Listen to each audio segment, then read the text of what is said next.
అందరికీ నమస్తే అండి. మన దసరా సినిమాలో ధరణి పెళ్ళైన తర్వాత దోస్తులకి అందరికీ దావత్ ఇవ్వడం మర్చిపోయాడండి. అందుకే ఇప్పుడు మొత్తం దసరా టీంని పట్టుకొచ్చి ఒక మంచి తెలంగాణ దావత్ సెట్ చేసాం అనమాట. మన దగ్గర ఈరోజు తెలంగాణలో కావాల్సిన అన్ని స్పెషల్స్ ఉన్నాయి. బగారా అన్నం లేకపోతే తెలంగాణ మీల్స్ కంప్లీట్ కాదు. బగారా బొవ్వు ఉంది, మటన్ కూర ఉంది, కరీంనగర్ కారం రొయ్యలు ఉన్నాయి, నాటుకోడి కర్రీ ఉంది. చెప్పండి దేంతో స్టార్ట్ చేద్దాం? నల్లి బొక్కల అవి కూడా ఉన్నాయి. ధరణి గారు, మరి మనం ట్రేడ్ మార్క్ డైలాగ్ వేస్తే మొదలెట్టేద్దాం. ట్రేడ్ మార్క్ డైలాగ్ ఫుడ్కి సూట్ అయితే వేయాలి కదా. నీ అవ్వ ఎట్లయితే గట్ల కుండ గుత్తగా లేపేద్దాం బ్యాండ్ చాట్. ఓకే చలో. స్టార్టింగ్ మంచి కరీంనగర్ రొయ్యలు వేపుడుతో స్టార్ట్ చేద్దాం. నువ్వు ఎంత స్టార్ట్ చేసినా ఓకే, అన్నీ వస్తాయిగా. అన్ని ఈ ఫుడ్ అంతా కూడా మాల్తీ రావు అనే ఒక లేడీ తెలంగాణ విందు అనే ఒక హోమ్ బేస్డ్ క్లౌడ్ కిచెన్ నుంచి నాని గారి కోసం స్పెషల్గా చేసి పంపారు. మంచి Telangana mutton curry. Okay,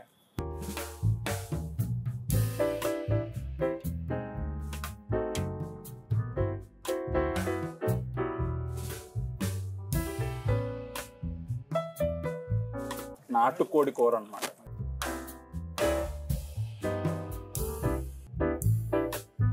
so ఈ ఐడియా ఎలా స్టార్ట్ అయిందంటే, మొన్న ఒకరోజు శ్రీకాంత్తో మాట్లాడుతుంటే ఈ సినిమాకి కష్టం గురించి లేదంటే ఎఫర్ట్ గురించి అందరం ఆబ్వియస్లీ నేను లేదంటే ఈ మెయిన్ టీం మాత్రమే మాట్లాడుతూ వచ్చాం ప్రతి ఇంటర్వ్యూలో. బట్ తెర వెనక ఇలా ఇంటర్వ్యూలు ఇవ్వకుండా కష్టపడిన ఒక టీం ఉంది, అదే డైరెక్షన్ డిపార్ట్మెంట్. అందరూ కూడా ప్రాణం పెట్టి సినిమాకి పనిచేశారు. వీళ్ళందరినీ ఒకసారి ఇంట్రడ్యూస్ చేయాలి, వాళ్ళతో మాట్లాడించాలి అని శ్రీకాంత్ అన్నప్పుడు చాలా మంచి ఐడియాలా అనిపించింది. సో దాంతోపాటు కొంచెం ఫుడ్ను కూడా కలిపి ఈరోజు ఈ సెటప్ ప్లాన్ చేయడం జరిగింది. మరి ఎంత చాలా బిజీగా తింటున్నారు, ఈ తింట మధ్యలో మాట్లాడతారో లేదు తెలియదు, బట్ ట్రై చేద్దాం. శ్రీకాంత్ అంతే, నువ్వే ఒకరినొకరిని ఇంట్రడ్యూస్ చేయడం మొదలెట్టాను. ఎవరు, ఏ డిపార్ట్మెంట్, ఏంటి అని? టీంలో నేను రాముడు భీముడు అని చెప్పి వీళ్ళిద్దరు లేనప్పుడు అప్పుడప్పుడు టీంలో మాట్లాడుతుంటా. రాముడు వచ్చాడు అని, అది వినే అన్నాం అనమాట. Cool silent. భీముడు ఎవరు? ఆయన స్కెడ్యూల్ వేసి 2 days లో అవ్వాలి అని చెప్తాడు. ఇక విధ్వంసం అంతా సెట్ లో భీముడు దిగి షూట్ జరుగుతున్నప్పుడేమో ఆయన, ఆ షూట్ జరగడానికి వెనకాల బ్యాక్ ఎండ్ ఏమో ఆయన. వీళ్ళిద్దరు హెల్ప్ చేసేవాళ్ళు. హరి అన్న, తర్వాత అర్జున్, వీడు కాస్టింగ్. ఇప్పుడు చాలా మంది నాకు కాస్టింగ్ అదిరిపోయింది అని చెప్తున్నారు. అది ఈడిదే.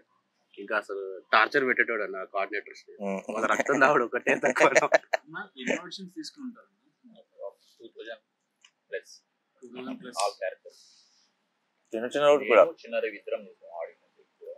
వాడు ఆల్ ఇన్ వన్.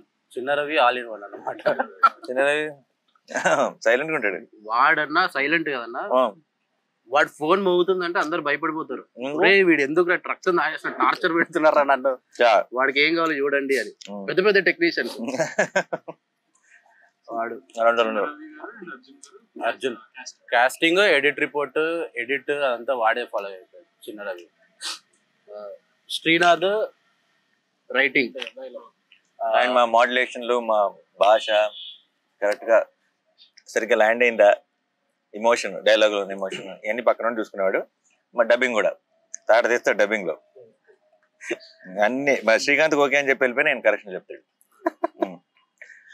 వాడు పక్కన సీన్ అన్న నాకు సుకుమార్ సార్ దగ్గర పరిచయం, నా సీనియర్. సో సినిమా ఓకే అయింది అనడితేనే నేను ఫస్ట్ పిలిచింది సీన్ అన్న అనమాట. అన్న నాకు డైలాగ్ రాసి పెట్టండి అన్న అని చెప్పి. అట్లా నాకు మొత్తం రైటింగ్ లో మేము చేసే తప్పులు అన్ని సరిదిద్దింది ఆయనే. పక్కన సురేష్ అన్న, తెలంగాణ నాకు ఎంత వచ్చినా, శ్రీనాథ్కి ఎంత వచ్చినా, ఏది వచ్చినా ఎవరో ఒకరు పెద్ద దిక్కు ఉండాలి, తప్పులు ఒప్పులు చెప్పడానికి, పాతకాలంలో ఇలా ఉండేదని చెప్పడానికి అనే దానికి సురేష్ అన్న. అన్నిటి ఆయన 2-3 కదా, యాక్టింగ్, లిరిక్స్ అన్ని. డెత్ సాంగ్ మనోడే రాశాడు, ఆల్ ఇన్ వన్. సూపర్, నా ఫేవరెట్. స్టార్టింగ్ లో సినిమా సిల్క్ బార్ పాట మనోడే రాశాడు. యాక్టింగ్ లచ్చే క్యారెక్టర్ ఆల్ ఇన్ వన్. వచ్చినప్పుడు ఓన్లీ లాంగ్వేజ్ గురించి పిలిచాము, వెళ్ళే వరకు అన్ని వేసేసాడు. పక్కన వంశీ, వాడు ఎలా అంటే వాడికి నచ్చలేదు అనుకోండి అన్న, వస్తాడు నా దగ్గర ఎవరు లేనప్పుడు వచ్చి, అన్న నాకు అది నచ్చలేదు అన్న, నాకు ఇది నచ్చలేదు, ఇది మార్చేయాలి, అది మార్చేయాలి, ఇవన్నీ చెప్పి కొన్ని లైన్స్ మనోడు బాగా రాస్తాడు. ఇది సాంప్రదాయం వాడే రాస్తాడు. అవునా? సూపర్. ఆ లైన్, ఆ డైలాగ్ వాడే. ఏ సార్ జొమాటో వాళ్ళు వాడేరా? మన వాడికి పే చేయాలి కదా రాయల్టీ. దాని తర్వాత హరియన్న చెప్పారు. రామ్ కాస్ట్యూమ్స్ చూసుకునేవాడు. రామ్, రోహిత్ నాకు ఫ్రెండ్, గోదర్కర్ నుంచి ఫ్రెండ్. వాడు ఎలా అంటే ఇప్పుడు నాకున్న నెగిటివిటీ మొత్తం వాడే మోస్తుంటాడు అనమాట. నేను ఏదో చెప్తా, ఆ టైంకి నేను అది చెయ్య, మర్చిపోతా, లేదంటే నేను పోను, నా ఇష్టం, ఇంకా నాకు పోదవట్లేదు, నేను రాను, షూటింగ్కి రాను, అది చేయను, ఇది చేయను, ఏదన్నా వాడే మెల్లి అందరి దగ్గరికి వెళ్ళి, వినయన్న దగ్గరికి వెళ్ళి, అదంతా నా దగ్గర ఏదైతే నెగిటివ్ ఉందో అదంతా వాడు మోస్తుంటాడు. అందుకే వాడు అందరికంటే ఎక్కువ నెగిటివ్% టీంలో వాడు అనుకుంటారు. వాడు కాదు, అది నేను. సో వాడు రామ్ కాస్ట్యూమ్స్ ఇంకా మనోడు ఎప్పుడు నాకు కాస్ట్యూమ్ వ్యాన్ దగ్గరనే కనబడుతుంటాడు. కాస్ట్యూమర్స్ తోనే తిరుగుతుంటాడు 24 hours. వాళ్ళతోనే కాపురం అన్నవాడు. నాకు ఇది కావాలి, అది కావాలి, ఆ చిన్న చిన్న ఏదైతే ఉన్నాయో వీళ్ళిద్దరు కలిసి వాడు క్రాక్ చేసి వీడికి చెప్తే వీడు మొత్తం అరేంజ్ చేసి టైంకి తీసుకొచ్చి పెట్టేవాడు. యశ్వంత్ నాకు సీజీ మీద 0 knowledge. నాకు అసలు సీజీ, బ్లూ మ్యాట్, గ్రీన్ మ్యాట్లు ఏమి తెలియదు. ఓకే ఇట్లా ఉంటుంది మనోడు చెప్పేవాడు, అన్న ఇట్లా ఉంటుంది అన్న, ఇప్పుడు ఇదంతా కట్ అయిపోయి ఇట్లా వస్తుంది అంటే మనోడే చెప్పాడు, ఇలా చేద్దామా అన్న, బ్యాక్గ్రౌండ్ ఇలా పెడదామా, ఇది చేద్దామా, అది చేద్దామా అనేది మొత్తం నాకు నేర్పింది యశ్వంత్. సో యశ్వంత్ సీజీ ఏది ఉన్నా అది మనోడిది, నాకు సంబంధం లేదు. 1100 shots, చిన్న రిమూవల్స్, చిన్న అన్ని. సో అలా అనిపించలేదంటే అది మొత్తం యశ్వంత్దే. పెద్ద పెద్దవి కూడా ఉన్నాయి అందులో, చిన్నవి కూడా ఉన్నాయి. మధు ఏంటంటే మధు అందరికి హెల్ప్ అనమాట. ఎవరికి ఇప్పుడు సీజీలో ఏదైనా కావాలంటే మనోడు ఫోన్ చేస్తాడు, ఎడిట్లో ఏదైనా కావాలంటే రవి ఫోన్ చేస్తాడు, ఏదున్నా క్రౌడ్ గీడు అంతున్నా అంతా మనోడు మేనేజ్ చేసి చేసుకునేవాడు. ఇది పవన్ ప్రాప్స్. నేనేదో ఇంకొక ఆయన మిస్ అయ్యాడు, పెద్ద రవి. ఆయన పవన్ ఇద్దరు, నేనేదో రాత్రి సీన్ రాసేసి చెప్తాం, ఇది కావాలి పవన్ నాకు రేపు పొద్దున్న కల్లా అని. మనోడు రవి ఇంకా రాత్రి మొత్తం ప్రపంచాన్ని నిద్రలేపేవాడు. విజయ్ గారికి ఫోన్ చేసి, ఆ డైరెక్టర్కి ఫోన్ చేసి, అందరికి ఫోన్ చేసి పొద్దున్నకి సెట్కి వెళ్ళే వరకు రెడీ ఉండదు. అది ఎలా రెడీ చేసేవారో నాకు అర్థమయ్యేది కాదు. పవన్ మేకప్ అసలు ఈ సినిమాలో రంజిత్ గారు అని, నాని అన్న పర్సనల్ మేకప్. ఆయన మేకప్ ఇన్ఛార్జ్ దుమ్మే. అందరూ యునానిమస్ గా సేమ్ సింక్ లోకి వెళ్ళిపోయాం. పెద్ద కష్టపడక్కర్లేదు, మా సెట్ లోకి దిగితే చాలు. సో అందరూ మేకప్ ఇన్ఛార్జ్ ఒక రకంగా. Avinash makeup in charge, makeup in charge, Srikanth makeup in charge, అందరూ డిపార్ట్మెంట్ అందరూ కలిసి కవర్ చేసింది. మా ప్రమోషన్లన్నీ మొత్తం మా రోహిత్ ప్రమోషన్స్, డెడ్ లైన్లన్నీ బాగా ఏంటి ఇంకా రాలేదంతా ఆయన పడతా ఉంటుంది బ్యాక్గ్రౌండ్. ఫస్ట్ క్వశ్చన్ అండి శ్రీకాంత్ గారు మీకే, అసలు ఇంత పెద్ద అవెంజర్స్ టీమ్ ఎలా ఫామ్ చేశారండి? ఫామ్ ఏం లేదు, నాకు సినిమా రిలీజ్ అయ్యాక అందరూ అదిరిపోయింది అది ఇది అన్న కూడా ఆ హై రావట్లేదు పెద్ద. కానీ నాకు వచ్చే హై ఏంటంటే ఈ టీం అంతా మేము హరియన్న వినయ్ అన్న తప్ప అందరం ఫస్ట్ సినిమా, అందరికీ ఫస్ట్ సినిమా. అందరం పోరాగాలం కలిసి చేసిన సినిమా దసరా. ఇద్దరు హరియన్న వినయ్ అన్న ఇద్దరు గైడ్ చేసేవాళ్ళు, అరే తప్పు ఇది రైట్, ఇట్లా వేయాలి అట్లా వేయాలి అది అని చెప్పేసి. సో నాని గారు మీ క్వశ్చన్ అండి, సో దసరా రిలీజ్ అయింది, ఆల్ ఓవర్ ఇండియా చాలా తిరిగారు కదా, మీరు తిరిగిన ఇన్ని ప్లేసెస్లో చాలా కొత్త ఫుడ్స్ ట్రై చేశారు, మీకు చాలా బాగా నచ్చేసిన టాప్ 3 ఫుడ్స్ ఏంటి? కేరళలో ఇలాగే ఒక ఫుడ్ షో, మీ షో లాగే బయట తీసుకెళ్లారు, అది బాగా ఎంజాయ్ చేసాం. అలాగే నిజం చెప్పాలంటే అది సినిమా రిలీజ్ ముందన్న ఈ సినిమా ఉండింది కదా మైండ్ అంతా, పెద్దగా నిజంగా ఫుడ్ ఎంజాయ్ చేయలేకపోయారు. ఇప్పుడే ప్రాపర్ గా ఎంజాయ్ చేస్తున్నాం ఈ సెటప్ లో. అండ్ శ్రీకాంత్ గారు సినిమా స్టార్ట్ అవ్వక ముందు మీకు లైసెన్స్ టు ఈట్ అని చెప్పి ఒక లైసెన్స్ ఇచ్చారు. సో ప్రతిరోజు చీట్ డేనే, బాగా ఎంజాయ్ చేసి మిగిలేంటి ఆ చీట్ డే లో? మనం షూటింగ్ లొకేషన్ లోనే జనరల్ గా పెద్దంగుడిలో చేసేది ఆ లంచ్ ప్రోగ్రామ్ ఒకటి ఉంటుంది, అన్ని అప్పుడే వండుతారు, అన్ని నాన్ వెజిటేరియన్స్ అన్ని. అండ్ అదొక సెంటిమెంట్ లాగా. అది ఈసారి మేము షూటింగ్ లొకేషన్ మా సెట్ ఉంది కదా, మా సెట్ లో ప్లాన్ చేశారు ఒకరోజు. హాఫ్ డే నుంచి షూట్ అనుకుని ప్లాన్ చేశారు. అండ్ నాకు తెలుసు అది ఎలా ఉంటుందో, చాలా హెవీ ఫుడ్. అందుకని ఆ రోజు నేను పొద్దున కూడా ఏమి తినకుండా కావాలని ఆకలితో వెళ్ళాను, పూర్తిగా నేను జస్టిఫై చేద్దామని. ఐ థింక్ కడుపు నిండా ఫుల్గా ఎంజాయ్ చేసిన ఫుడ్ ఆ రోజు. సో మేము ట్రైలర్ చూసి చాలా మోసపోయాం సార్. అరే ధరణిగా అని చెప్పి ఇదేందయ్యా ఇది చేశారు మూమెంట్ మా సినిమా చూసినప్పుడు. ఆ ట్రైలర్ కట్ ఎన్ని వర్జన్స్ చేశారు? ఆ క్యూట్ ఐడియా ఎవరిది, మిస్లీడ్ చేయాలన్న ఐడియా? నవీన్, ఎడిటర్ నవీన్ గారు. Okay okay. ఆయన అందరికంటే పెద్ద మెంటల్ వాడంటే నవీనే. చేస్తూనే ఉంటాడు వర్షన్. లాస్ట్ ఏదో పొద్దున్న 4 గంటలకు చూపించాడు, మా అందరిని వెళ్ళగొట్టి ఏదో జరుగుతుంది ఇంకా సెట్ అవ్వట్లేదు అని. లాస్ట్కి వెళ్ళగొట్టి పొద్దున్న రాపు అని చెప్పేసి ఇంటికి వెళ్ళిపోయి పడ్డుతో ఫోన్ చేసాడు, రారా బాబు అని. సో ఇప్పుడు ఎంజాయ్ చేస్తున్నారు కదండి, షూటింగ్ స్పాట్ లో ఆకలి అనేది మర్చిపోయి అందరికన్నా గట్టిగా పనిచేసిన వ్యక్తి ఎవరు దీంట్లో? అంటే ఒక్కరిని ఏం చెప్పలేదు, జెన్యున్ గా అందరూ పిచ్చి చేసేసారు. ఇష్టం ఎవడు ఇష్టం అది చేసేసినాం అంతే. ఫుడ్ గిడ్ అవి ఏం లేదు, సో ఏం లేదు, చేసుకుంటూ ఓడే అంతే. సో ఎన్ని రోజులు షూట్ అయిందండి మొత్తం? 110. ఇది ఏమన్నా బాగుందండి? అక్కడ సుధాకర్ గారు ఏమో మీకు డైలీ మంచి క్యాటరింగ్ తో మంచి మసాలా వేసి ఫుడ్ అది పెడతా ఉంటే మీరు తినకుండా ఇదంతా చేయడం కరెక్టేనండి? సుధాకర్ గారు చెప్పండి. ముందు అందరు తినాలన్నా భయపడతా ఉండేవాళ్ళు. అదే పక్కన శ్రీకాంత్ మామూలుగా ఎంత పడతా ఉండేది కదా, తినే ఇది కూడా ఉండదు. ఆ రూమ్ లోనే పరిగెత్తుతా ఉండేవాళ్ళు అందరూ. ఎప్పుడో ఖాళీగా ఉన్నప్పుడు తినేవాళ్ళు. సరిగ్గా తినకపోతే ఆటోమేటిక్గా మిగతా వాళ్ళకి మోటివేషన్ ఉండదు. ఐ థింక్ అది ప్రాబ్లం. సో శ్రీకాంత్, సుధాకర్ గారు, ఆన్ ఏ సెట్ యావరేజ్ ఎంత మందికి ఫుడ్ ప్రిపేర్ అవుతుందండి? 350 నుంచి 350 ఒక రోజు 400 1500 2000 కూడా ఉన్నారు 2 రోజులు. యావరేజ్లీ 600 పీపుల్, 500-600 పీపుల్. ఎందుకంటే జూనియర్స్ అన్ని కలిపి క్లైమాక్స్ అప్పుడైతే 3000 దాకా ఉన్నారు. బట్ జనరల్ గా ఈ సినిమాకి ఫుడ్ వైజ్ గా బ్రహ్మాండమైన ఫుడ్ ఉండేది ఎప్పుడు కూడా, కానీ ఎక్కువ ఫుడ్ ఎంజాయ్ చేయలేకపోయిన సినిమా కూడా ఇదే. ఎందుకంటే అందరికి దుమ్ములు అవి వీళ్ళు. ఇప్పుడు నేను ఒకవేళ ఏదైనా హ్యాండ్ లంచ్కి వెళ్ళినామంటే ఈ ఫేస్ మేకప్ అంతా వాష్ చేసుకుని హ్యాండ్స్ అన్ని వాష్ చేసుకుని తినడానికి కూడా ఓపిక చచ్చిపోయేది ఆ టైంకి వెళ్ళేటప్పటికి. బట్ ఫుడ్ మాత్రం బోల్డ్ అంత ఉండేది అంటే వాళ్ళం, కానీ ఇంకా ఆ వర్క్ ఫ్లోలో ఎవరు అంత పూర్తిగా ఎంజాయ్ చేయలేకపోయారు. మొత్తం ఏడీస్ అందరికి ఒక క్వశ్చన్ అయింది, ఎట్లయితే గట్లయింది బ్యాంచెత్ అని ఏదన్నా ఒక పర్టికులర్ సీన్ ని ఛాలెంజింగ్ గా తీసిన సీన్ ఏమన్నా ఉందా మీకు? అంటే మీకు ఆ సీన్ చాలా ఛాలెంజింగ్ అనిపించింది, అది ఎలా తీస్తామో కూడా తెలియదు, బట్ ఎట్లయితే గట్లయితుంది బ్యాంచెత్ అని చెప్పి దూకేశారు.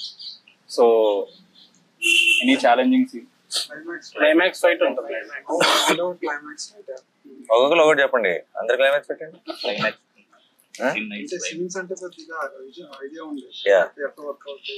బట్ అది ఎగ్జాస్టింగ్ అంటే క్లైమాక్స్ నాకు కూడా. ఇంటర్వెల్ సీన్ కూడా అండి, రోజు ఫ్యాన్లు పెట్టేవాళ్ళు, దుమ్ము కొడతా ఉండేది అన్ని ప్రొఫ్లర్స్ పెట్టి. క్లైమాక్స్ కి మీకు దుమ్ము ఫ్యాన్లతో సహా చలి కూడా కదా, ఎక్స్ట్రీమ్ చలి కదా. సో అది వేరే లెవెల్కి వెళ్ళింది. మళ్ళీ ముసలోళ్ళు కూడా ఉండేది బాగా, 1000 మంది క్రౌడ్ ఎక్కడెక్కడ పడుకుని ఉండేవారు. మార్నింగ్ సన్ రైజ్ వచ్చే వరకు కూడా షూట్ చేస్తాం. లైట్ వస్తే ఆగటమే, మనకి బ్యాకప్ టైం అంటే ఏం లేదు, ఇంకా తీలేమో ఆపాలి ఫోర్స్ఫుల్ గా అంతే. ఇంకోటి ఏంటంటే మా షూటింగ్ అంతా నైటే, మాకు పక్కనే షూటింగ్ లొకేషన్ పక్కనే స్నేక్ వర్క్. జనాలు ఉండేవాళ్ళు, అలా ఒక చోట జూనియర్లు అందరూ వెనక్కి తిరుగుతూ ఉండేవాళ్ళు. ఏముందంటే పాము వచ్చిందంట అనేవాళ్ళు. సో ఒక రకంగా క్లైమాక్స్ షూట్ కి మాత్రం మీరు వీళ్ళందరికంటే కూడా నన్ను ఎక్కువ మెచ్చుకోవాలి. ఎందుకంటే వీళ్ళందరూ జాకెట్లు వేసుకొని షూలు వేసుకొని తిరిగారు, నేను లొంగి బనీన్లో ఆ జిడ్డు రక్తంతో. అది అమ్మో, అది కూడా అది నన్ను ఇంకా 2 ఫైటర్ అసిస్టెంట్స్ కూడా మెచ్చుకోవాలి. ఇంకా ఎవరు మన కెమెరా టీం రాజేష్ ని, ఇంకా ఒక 5 పంచున్నాం. సో యా, డెఫినెట్ గా. ఇంకా టఫ్ అంటే ట్రైన్ ఎపిసోడ్ అంటే ఎలా వస్తుందో, ట్రైన్ ఎపిసోడ్ మళ్ళీ అది ప్రాక్టికల్ కండిషన్స్ చాలా కష్టం. ఎలా వస్తుంది అవుట్పుట్ ఎలా వస్తుంది అనుకున్నా, కానీ చాలా అనుకున్న దానికంటే చాలా బాగా వచ్చింది. అది నాకు అనిపించింది. ఆ ఇంటర్వెల్ సీన్ లో గేదెలు అన్ని కట్టేసి ఉంటాయండి పాకులో, అంటే వర్షం తడిసిపోయి అక్కడ ఆడ గేదెల మధ్యలో కూర్చుంటాడు కదా, కూర్చున్నప్పుడు ధరణి కూర్చున్నప్పుడు అన్ని పక్కన ఆటోమేటిక్ వాడికి తెలియదు కదండి. కావాలి స్క్రిప్ట్ చెప్పినప్పుడే ఫస్ట్ గుర్తుందా షార్ట్, ఇంటర్వెల్ షార్ట్ మనవాడికి కావాల్సింది ఏంటంటే అవి పోస్తుంటే గేదెలు ఆ మధ్యలో ఉంటే అది వాడి ఫేస్ మీదకి చిందుతూ ఉంటే వాడు ఇలా పట్టుకుంటాడు. అది టైట్ ఇంటర్వెల్ షార్ట్ ఫస్ట్ కథ చెప్పినప్పుడు. ఓకే, గుర్తుందా? ఇన్ఫాక్ట్ నాకు షూటింగ్ చేస్తున్నప్పుడు అది కావాలి కదా అని చెప్పి నేను నా గేదెని అటువైపు నా వైపు తిప్పుకుంటున్నా. గుర్తుందా? నువ్వేమో కంగారులో ఉన్నావు, లైట్ చేస్తుంది తీసేస్తున్నావు.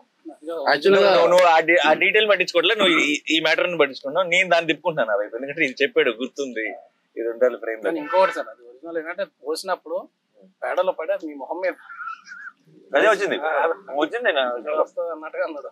బట్ వచ్చింది లాస్ట్ లో కరెక్ట్ గా మన క్లోజర్ రేంజ్ షాట్ లో నీకు కరెక్ట్ గా నీకు. కానీ అది ఎవరికి కనబడట్లేదు వర్షం వల్ల. అది వర్షం నీళ్ళే అనుకుంటున్నారు. ఓకే, సో అది వర్షం నీళ్ళే కాదు, దాంట్లో చాలా మిక్స్లు ఉన్నాయి అనమాట. ఏమంటారు దాన్ని, గోమూత్రం. చాలా బ్యూటిఫుల్ గా చెప్పొచ్చు కదా. నువ్వు వస్తానంటే నేను దాంట్లో సీన్ రిపీట్ అయింది. అవును, చాలా చాలా డెడ్లీగా రిపీట్ అయింది అది. సో మీ ఏడీస్ అందరికి దసరా షూటింగ్ స్పాట్ లో, షూటింగ్ డేస్ లో జరిగిన ద మోస్ట్ మెమరబుల్ ఎక్స్పీరియన్స్ ఏమన్నా ఉందా, or any interesting fact about this movie? ఇప్పటి వరకు బయటికి రాలేదు, చెప్పాలనుకుంటే యూ కెన్ షేర్. బయటకనే మనకి సినిమాకి మోస్ట్ ఇంట్రెస్టింగ్ అనేది నీకు మెమరబుల్ మూమెంట్ ఏంటి, మీకు పర్సనల్ గా మెమరబుల్ మూమెంట్? ఆ రోజు ఎంత కష్టపడ్డామన్నా, ఆ రోజు మీరు మర్చిపోలేని ఒక అవును అవును అవును ర్యాంప్ వేసి షూటింగ్ కాడ వెళ్ళాం. వెళ్ళిన తర్వాత చూస్తే అక్కడ ఒకరి ముందు ఫుల్ వాటర్ ఇంకా రెయిన్ చాలా డిస్టర్బ్ అయినారు. ఆ తర్వాత నెక్స్ట్ డే మళ్ళీ ర్యాలీ చేశారు, కానీ మెమరబుల్ గా వచ్చింది. అది మెమరబుల్ మంచి సీన్ అది. ఏం మాట్లాడలేదండి. ఓర్వారి సాంగ్ లో ఒకసారి నాని సార్ డంపర్ పై నుంచి బొగ్గులో రోల్ అవుతూ కింద పడుకుంటారు. ఏదో మిస్టేక్ జరిగి బొగ్గు మొత్తం మీద పడిపోయింది. ఒకసారి అందరు సైలెంట్ అయిపోయారు. అరే సార్ ఇప్పుడు లేచి సీరియస్ అవుతారేమో, అది చూసుకోరా అని జస్ట్ లేచి అంతా లేచి దులుపుని ఓకే ఇంకోటి చేసేద్దామా అని అడిగేశారు డైరెక్ట్. అంటే అందరూ ఒకసారి భయపడ్డారు, అందరూ భయపడిపోయారు ఒకసారి. చాలా బ్యాడ్. డంపర్ ఎలా ఉంటుందంటే దాని ఎఫెక్ట్లు పడినప్పటి కంటే కూడా తర్వాత ఒక 4 రోజుల దాకా తెలిసింది.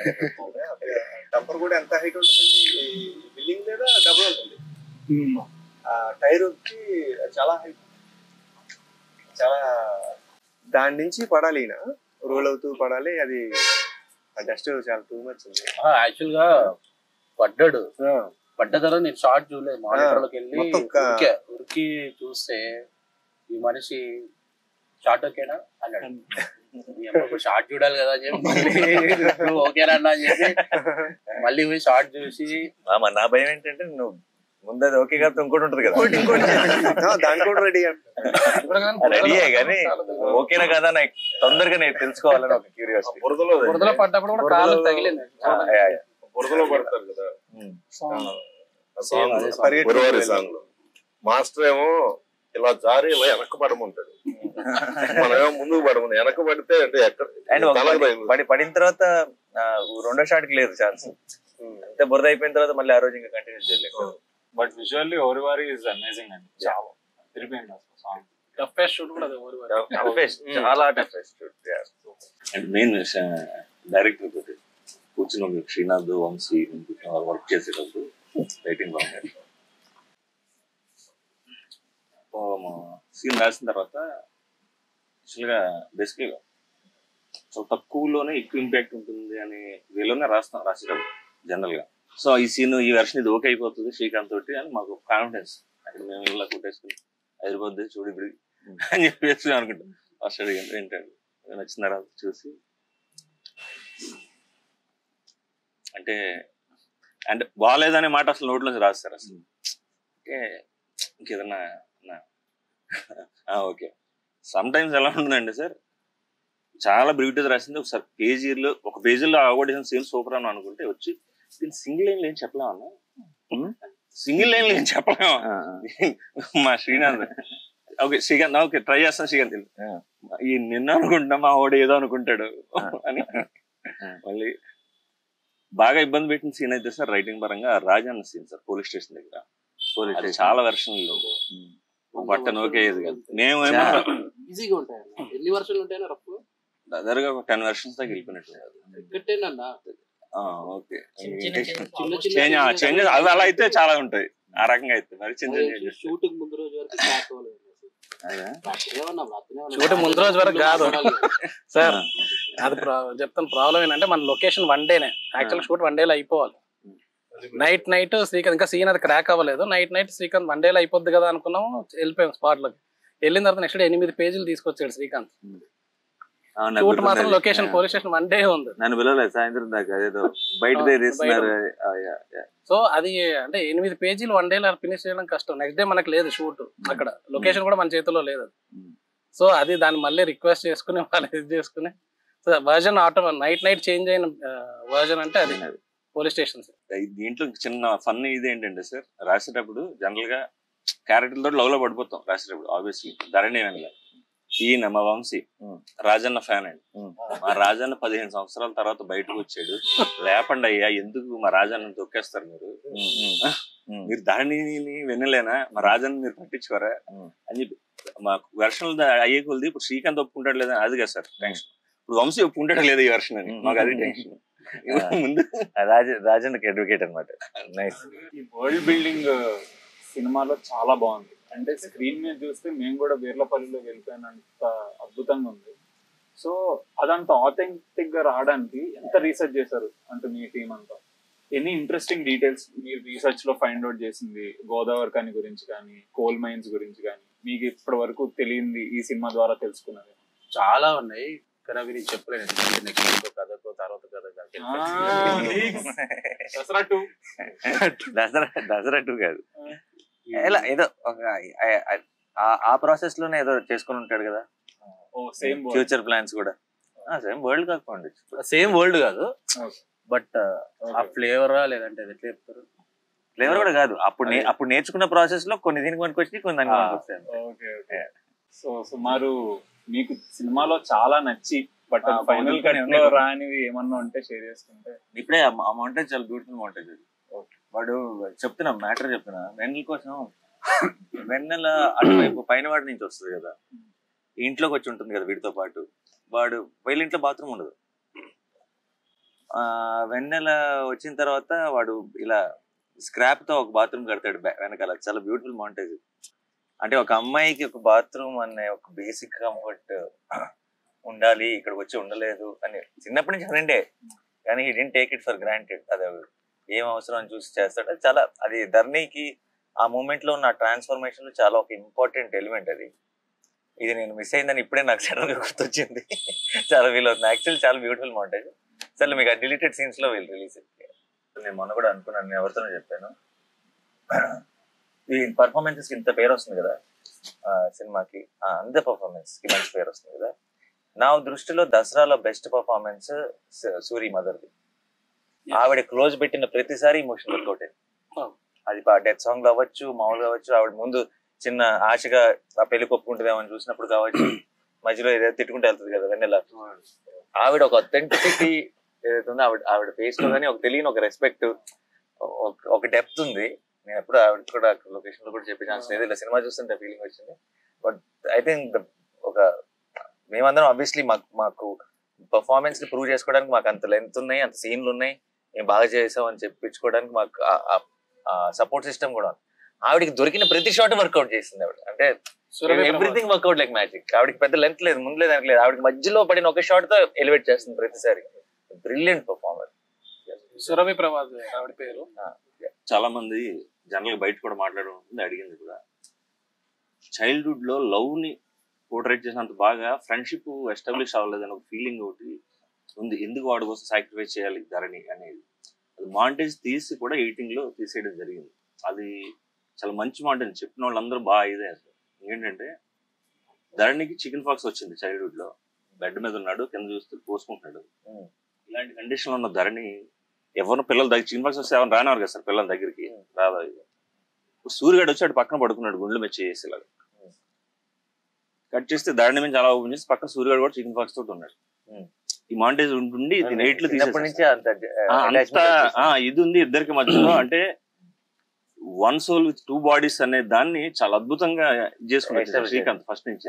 మరి బట్ దాన్ని ఎడిట్ తీసారు అంటే జనాలకు ఉంటుంది, అదే ఇంకా చెప్పాల్సింది చెప్పాలి, అది ఉండి కూడా వద్దు. ప్లస్ శ్రీకాంత్ ఇదేంటంటే సార్ ఫ్రెండ్షిప్ అంటే అది ఏదో చేస్తుంటేనన్నా ఫ్రెండ్షిప్, ఫ్రెండ్ అంటే ఫ్రెండ్ అంతే, దానికోసం నాకు ఏదో చేయాలా సాక్రిఫైస్ చేయాలా అనే బలంగా నమ్మాను. మనకి సినిమాలో అంటే మనకి అన్నట్టు ఒక మన ప్రతిదానికి రీజనింగ్ ఎత్తుతాం కానీ రియల్ లైఫ్ లో అంత ప్రతిదానికి రీజనింగ్ ఉంటుంది. నాకు ఇప్పుడు నువ్వు ఈడెందుకు ఇష్టం అంటే ఈడెందుకు ఇష్టం లేదు అంటే రీజన్లు ఉంటాయి, కానీ ఈడెందుకు ఇష్టం అని చెప్తే నువ్వు చాలా సార్లు ఒక మాటలో చెప్పడం అసలు ఈ సందర్భం మనకి సినిమాల్లో ఏంటంటే తెలియకుండా వాడికి చేశాడు కాబట్టి వీడి చేస్తున్నాడు, ప్రతిదానికి ఒక లాజిక్. లైఫ్ లో అలా ఉండదు. మామూలుగా బయట నిజంగానే ఫ్రెండ్ ని కలుస్తున్నాం రా అని కలవాలనిపించినప్పుడు వెళ్ళి కలుస్తాం, చాయ్ తాగుతాం లేదా మంద అవుతాం, వాట్ ఎవర్ ఏ చేసినా అని చేస్తాం. కానీ నాకు ఆ రోజు వాడు పెన్సిల్ ఇచ్చిన వాటి నేను ఈ రోజు కలిసి చేయాలి ఆ క్యాల్కులేషన్ ఉండదు. ఫ్రెండ్ అండ్ నీకు వాళ్ళిద్దరిని చూస్తుంటే అంత ఫీల్ అయ్యావా లేదా అనేది ఇంపార్టెంట్. అది ఫీల్ అయిపోతున్నాం. ధరణి సూరి బెస్ట్ ఫ్రెండ్స్ లాగా అనిపిస్తున్నారా? అనిపిస్తుంది. ఇప్పుడు సరే ధరణి ఫస్ట్ నుంచి ధరణి సినిమా అంతా ఉన్నాడు కాబట్టి ఈడి కాడి మీద ఉన్న ప్రేమ చూపించగలిగాడు. వాడు జస్ట్ పెళ్లి దగ్గర వాడికి తెలిసిన మూమెంట్ లో వాడి కళ్ళల్లో కనపడింది వాడికి ఈడంత ఇంపార్టెంట్ కదా. ఇంకా దానికి మించి అంటర్లైనింగ్ మనకు ఉన్నాయి 2.5 hours లో మనం హ్యావ్ టు ఎస్టాబ్లిష్. సో ఇప్పుడు మోస్ట్ ట్రెండింగ్ ఏంటంటే వెన్నెల బారాత్ డాన్స్. సో అప్పుడు సెట్ లో ఉన్న వాళ్ళ ఫీలింగ్స్ ఏంటి? How did that happen? అది ముందు స్క్రిప్ట్ లో ఉందా లేదంటే ఏమన్నా దాని వెనకాల ఏమన్నా స్టోరీ ఉందా? లేదు ముందు నుంచి నాకు దానికి అమ్మాయిది ఎప్పుడో షూట్ చేయాల్సింది, అది షిఫ్ట్ కొన్ని 2-3 సార్లు పోస్ట్ పోన్ అయ్యి ఇంకోసారి చేసి నాకు నేను లేను, నేను ఎక్కడ ఉంటే కూడా నాకు వీడియో పంపించాడు. 2-3 టేకులు పంపించావు. గుర్తుందా? ఏది బెటర్ గా ఉన్నాయి, ఏది బెటర్ గా ఉందో చెప్పడం కష్టం. 3 టేకుల్లోనూ అదే రేంజ్ లో చేస్తుంది. కీర్తి 12-11 టేకులు అన్నది. అది 25th టేకా? అంత 25th టేక్ వరకు అంత ఎనర్జీ అసలు అన్ని టేకులైనా అది సింగిల్ టేక్ కదా, ఎక్కడ చిన్న చిన్న చేంజ్ వచ్చినా గానీ మళ్ళీ ఫస్ట్ నుంచి చేస్తా అనేది తను ఒప్పుకునేది కాదు. అది ఆ ఎనర్జీ, సేమ్ ఎనర్జీ మెయింటైన్ చేసింది. ఇంతమంది ఏడీస్ ఉన్నారు కదండి, అందరూ చాలా ఇన్పుట్స్ ఇచ్చుంటారు. మీకు పర్సనల్ గా ఏ ఇన్పుట్ చాలా హెల్ప్ అయింది అనిపించింది? చాలా ఉన్నాయి, ఒక్కటని చెప్పలేదు. అసలు ఒక్కొక్కడు ఒక్కొక్కలా చెప్తాడు. రూమ్ లోకి వచ్చేసి అలా ఇది మార్చుదాం, అది ఇట్లా చేద్దాం, ఇది ఇట్లా చేద్దాం. సో ఒకటి మూమెంట్ దాని వల్ల చాలా ఇంపాక్ట్ క్రియేట్ చేస్తున్నారు. ఇంటర్వెల్ యాక్చువల్ గా వేరేలా చేయాలి నేను. ఓకే. తర్వాత చాలా ఫస్ట్ లోనే సూర్యుని లేపేయాలి. ఆ చెయ్యి ప్లేస్ లో ఫస్ట్ సూర్య తలకే ఎగిరిపోవాలి. దాన్ని హోల్డ్ చేద్దామా వద్దా ఏంటనేది మళ్ళీ అందరం టీం అంతా డిస్కస్. మీకు యాక్చువల్ గా కథ చెప్పినప్పుడు ఫస్ట్ లేపడమే బయటకు వచ్చిన వెంటనే అవుట్. దాని తర్వాత అందరం కూర్చొని మళ్ళీ డిస్కస్ చేసి బార్ లో ఫైట్ కూడా ఉంది. అవునండి, ఫస్ట్ వర్షన్ లో ఇద్దరు కొట్టుకుంటారు అంటే ఇమోషన్ తో.